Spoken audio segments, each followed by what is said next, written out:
क्षुधार्थ रंती देव ने दिया करस्त थाल भी, तथा दधीचि ने दिया परार्थ अस्थि जाल भी।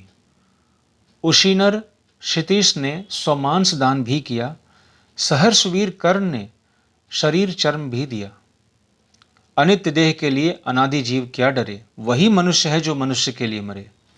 एक बार फिर से। क्षुधार्थ रंती देव ने दिया करस्त थाल भी, तथा दधीचि ने दिया परार्थ अस्थि जाल भी। उशीनर क्षितिश ने स्वमांस दान भी किया, सहर्षवीर कर्ण ने शरीर चर्म भी दिया। अनित्य देह के लिए अनादि जीव क्या डरे, वही मनुष्य है जो मनुष्य के लिए मरे। क्षुधार्थ मतलब भूख से पीड़ित। रंती देव एक परम दानी राजा, बहुत बड़े राजा। करस्त हाथ में रखा हुआ। परार्थ मतलब दूसरों के हित के लिए। अस्थि जाल यानी हड्डियों का ढांचा। उशीनर, उशीनर एक नाम है, गांधार के बहुत बड़े राजा थे। क्षितीश ये भी राजा। स्वमांस अपने शरीर का मांस। सहर्ष खुशी से। अनित्य मतलब नश्वर, नश्वर मतलब जो नष्ट हो जाए। अनादि जीव यानी अमर प्राणी। चर्म मतलब चमड़ा। कवि ने महान लोगों का उल्लेख करते हुए मनुष्य शब्द का वास्तविक मतलब समझाया है और शरीर को नश्वर बताया है, यानी कि शरीर को एक न एक दिन नष्ट हो जाना है, खत्म हो जाना है। कवि के अनुसार सच्चा मनुष्य वह है जो संपूर्ण मनुष्य जाति के कल्याण के लिए मरता है और जीता है। वह आवश्यकता पड़ने पर दूसरों के लिए अपना शरीर भी बलिदान दे देता है। जैसे राजा रंती देव ने भूख से व्याकुल होते हुए भी अपने भोजन का थाल घर पर आए भिक्षु को दे दिया था। राजा रंती देव थे जो कई दिनों से खुद ही भूखे थे। कई दिन बाद उनको कुछ खाने को मिला और इसी बीच भिक्षुक आ गया उनके द्वार पे, तो उसको भी उन्होंने वही दे दिया। दधीचि ऋषि ने देवताओं की रक्षा के लिए हड्डियों का दान कर दिया। दधीचि ऋषि एक महान ऋषि थे। उनके पास देवता उनके खुद के शरीर के हड्डी मांगने के लिए आए थे, उसको भी उन्होंने दे दिया। गांधार नरेश शिवी ने कबूतर की प्राण की रक्षा के लिए अपने शरीर का मांस दे दिया था। एक बाज से अपने आप को बचाने के लिए कबूतर राजा शिवी के शरण में आया था और राजा शिवी उसकी रक्षा अपने शरीर का मांस देकर करे।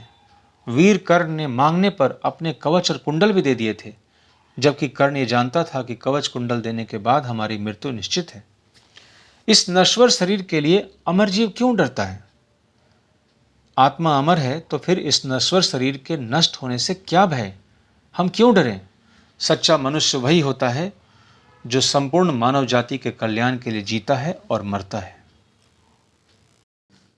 सहानुभूति चाहिए महाविभूति है यही, वशीकृता सदैव है बनी हुई स्वयं मही। विरुद्धवाद बुद्ध का दया प्रवाह में बहा, विनीत लोक वर्ग क्या न सामने झुका रहा। आहा, वही उदार है परोपकार जो करे, वही मनुष्य है कि जो मनुष्य के लिए मरे। एक बार फिर से इसको देखते हैं। सहानुभूति चाहिए महाविभूति है यही, वशीकृता सदैव है बनी हुई स्वयं मही। विरुद्धवाद बुद्ध का दया प्रवाह में बहा, विनीत लोक वर्ग क्या न सामने झुका रहा। आहा, वही उदार है जो परोपकार जो करे, वही मनुष्य है कि जो मनुष्य के लिए मरे। सहानुभूति का मतलब दूसरों के दुख का अनुभव करना। महाविभूति महान पूंजी। वशीकृत वश में किया हुआ। विरुद्धवाद यानी विरोध में चलने वाली बातें। विनीत विनय के कारण झुका हुआ। लोक वर्ग लोगों के विभिन्न वर्ग, अलग अलग लोग हैं, उनका अलग अलग वर्ग है। बहा मतलब नष्ट हुआ।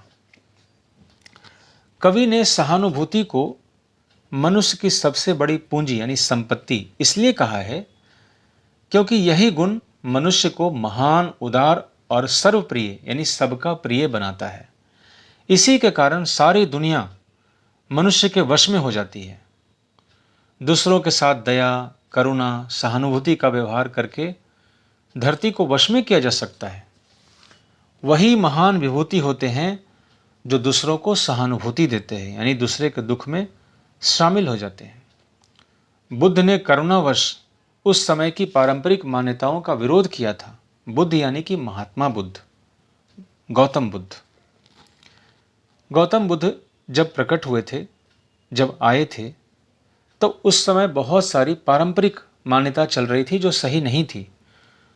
तो बुद्ध ने उनका विरोध किया था। विरोधी लोगों को उनकी बात माननी पड़ी थी। जो दूसरों का उपकार करता है वही सच्चा उदार मनुष्य है। सच्चा मनुष्य वही होता है जो दूसरों के लिए जीता मरता है।